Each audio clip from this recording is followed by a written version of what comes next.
I'm Miguel Correa, and right now we're at Polacon, Bay Area, 2024.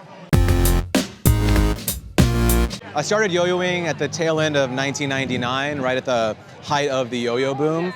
And then I started competing soon after that. I got really lucky in that there was a yo-yo manufacturer that was kind of local to me at Spintastics.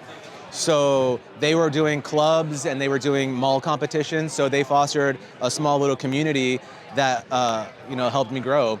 And then I started competing, started traveling for competitions soon after that. And I was only like 13 years old, so didn't have a lot of travel under my belt.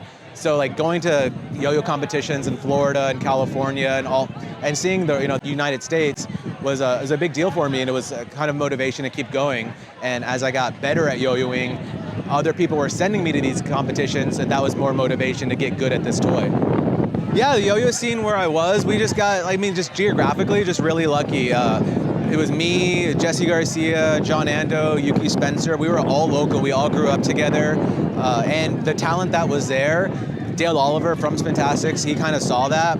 And he brought in Dave Bazan to Tech. He flew Dave from Bay Area to Texas to work at Spintastics, and eventually Dave made his own company, and then we went to Bazan Industries. So it kind of happened organically. When I was young, yo-yoing, like 1A was beginning to become king. 2A was always king, like when I first started. It was the hardest division, and I think the players, especially out in the Bay Area, kind of made 1A cool, and that became like a dominant play style for yo-yoing.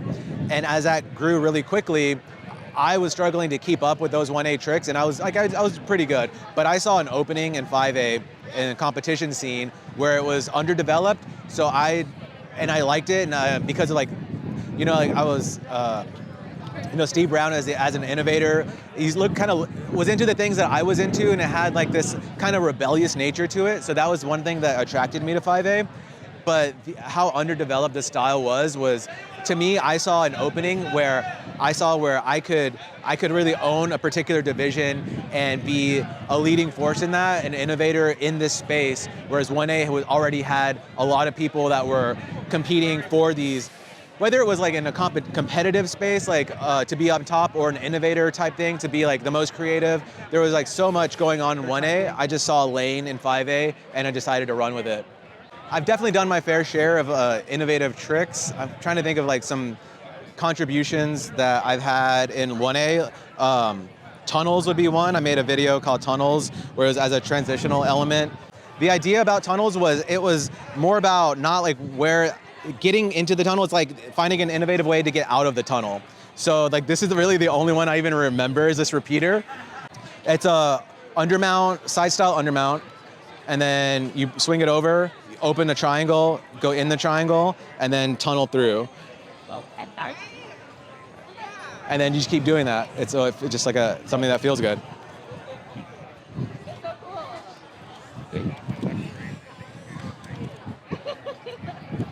And whoops. In terms of 5A, I've done a lot for the 5A tricks just in general. One of the things that I did back in the day was I decided that there wasn't enough beginner 5A tricks. So a project that I took on was I decided to translate some base level 1A tricks into 5A, so that there was a full-on 5A double or nothing, that you go straight into it, curve your finger, and you land in double or nothing.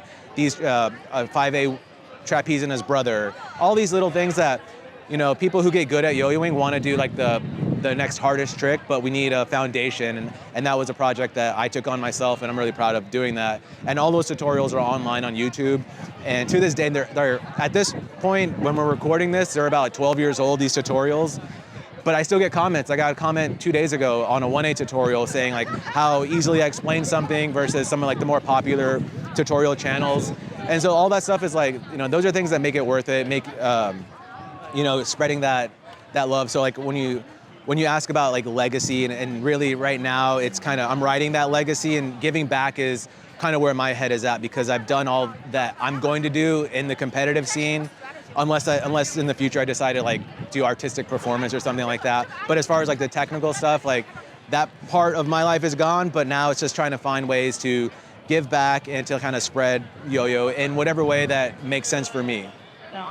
I'll have to rewatch that video, because I have to rewatch a lot of my old stuff just to relearn my own tricks, which is great about having these video archives, is that you can do that. Right now, you can find me on Instagram, the Miggy Migs, TheMiggymyMigs. That's where I'm most active right now, and in the future, I don't know. We'll see. We'll see. But yeah, right now, that's where I'm most easily accessible. Thanks so much, man. Yeah, thank you.